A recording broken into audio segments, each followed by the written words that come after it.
Hello everyone and welcome back to another video from Wake&Tech. In this video, I'm going to show you how to turn off email notifications on Peacock TV. So let's get started right away. First of all, open up your web browser and then in the address bar type in peacocktv.com and press enter.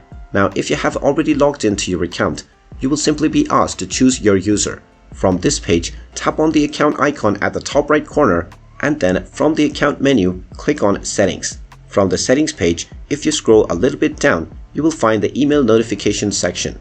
If you don't wish to receive any email notifications, simply tap on the checkbox and make sure that it is unchecked. After making sure that the email notification box is unchecked, tap on the save button and now you will not receive any more notifications from Peacock TV within your email. If you wish to change this setting at any point in time, you can come back and change this setting as many times as you like. And there you have it. That is how easy it is to turn off email notifications on Peacock TV.